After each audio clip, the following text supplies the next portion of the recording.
যে আসন্ন উপজেলা পরিষদ নির্বাচন আমি দলের কাছে নমিনেশন চাবো, আমি নির্বাচন করব। দল ছাড়ি চলে গেছে, তো সাওয়ার যোগায় এটাই তো আমার ভিত্তি। সোনাইমুড়ি হাই স্কুলে ছাত্রদলের সাধারণ সম্পাদক ছিলাম, সোনাইমুড়ি কলেজ ছাত্রদলের সাধারণ সম্পাদক ছিলাম, সোনাইমুড়ি কলেজ ছাত্র সংসদের ভিপি ছিলাম। যে উপজেলা পরিষদ নির্বাচন, এই উপজেলা নির্বাচন কখন হবে, ক্লিয়ার করবে।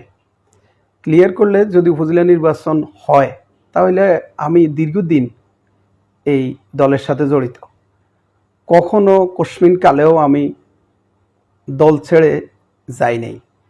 আমি এলাকায় আমার পদ পদবি ছিল না, এরপরও আমি ঢাকাতে রাজনীতি করতাম, সেন্ট্রাল রাজনীতি, সেন্ট্রাল স্বেচ্ছাসেবক দলের বিভিন্ন পর্যায়ে নেতৃত্ব দিয়েছি।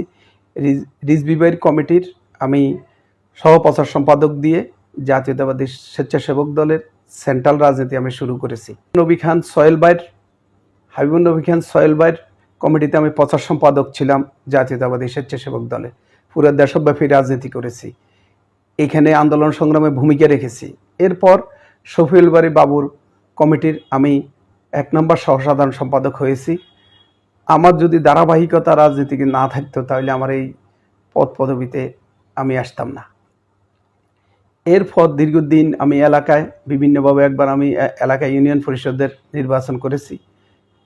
আমি এলাকার নেতাকর্মীদের সাথে বিভিন্নভাবে আমি কানেক্টেড। এরপর এখন যে আসন্ন উপজেলা পরিষদ নির্বাচন আমি দলের কাছে নমিনেশন চাবো। দল যদি আমাকে সমর্থন দেয় তাহলে আমি নির্বাচন করব, আর যদি দল সমর্থন না দেয় তাহলে করব না। আর এবার এরকম প্রেক্ষাপট আমাদের সামনে হাজির হয়েছে যে এবার একজনের ব্যাস 2 জন দাঁড়াইলে কিন্তু এখানে কেউই নির্বাচিত হবে না। কারণ আপনি আওয়ামী লীগের বিরুদ্ধে যখন ভোট করবেন তখন আপনি আওয়ামী লীগের ভিতর মেকানিজম করতে পারবেন, বাট জামাতের ভিতরে আপনি কোনো মেকানিজম করতে পারবেন না। জামাতের ভোট জামাতের ভোটে হবে, জামাতের প্রার্থীরে তারা ভোট দেবে। আর বিএনপি যদি 2 ভাগ হয়ে যায় ভোটে, তাহলে 2 জন দাঁড়ায়, তাহলে কেউই আমরা কামিয়াব হব না। আমরা এখন নিজে নিজে অনেক ভাববো যে এটা সেটা, আর অনেকে ভাবে যে আমি দলের জন্য এটা করছি, সেটা করছি, ওটা করছি, কিন্তু অনেকের এখনো অনেক পাবলিকলি অনেক আলোচনা সমালোচনা আমারও আছে, অনেকেরই আছে। অনেকে দেখা গেল যে মঈন আহমেদের সময় তারা দল ছাড়ি চলে গেছে, এরপরে মঈন আহমেদ যদি প্রেসিডেন্ট হিসাবে এস্টাবলিশ হয়ে যেত তাহলে এরা আর কখনো আমাদের দলে আসতো না, তারা ওই দলে করত। তো এই জন্য আমরা দলের কাছে নমিনেশন চাবো। আমাদের ব্যারিস্টার খোকন ভাই আছে, খোকন ভাই সবাইরে চিনে, সবাইরে জানে। জেলা বিএনপি আছে, আমাদের সেন্ট্রাল বিএনপি আছে।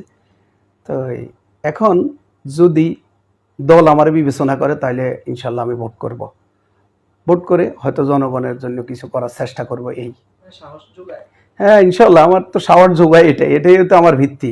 আমি সোনাইমুড়ি হাই স্কুলে ছাত্রদলের সাধারণ সম্পাদক ছিলাম, সোনাইমুড়ি কলেজ ছাত্রদলের সাধারণ সম্পাদক ছিলাম, সোনাইমুড়ি কলেজ ছাত্র সংসদের ভিপি ছিলাম, নোয়াখালী জেলা ছাত্রদলের মুসলিম সম্পাদক ছিলাম।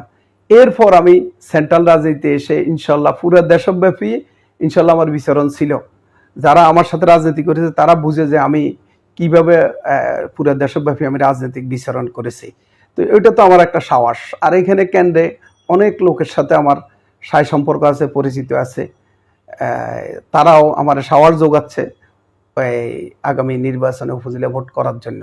তো আমি ইনশাল্লাহ দেখি যদি আমার দল, ব্যারিস্টার খোকন ভাই এবং আমার দল যদি আমার সিদ্ধান্ত দেয় তাহলে আমি ইনশাল্লাহ ভোট করব। আর না হয় দল যদি সিদ্ধান্ত না দেয় তাহলে আমি হয়তো এই লাইনে আরো এগোবো না।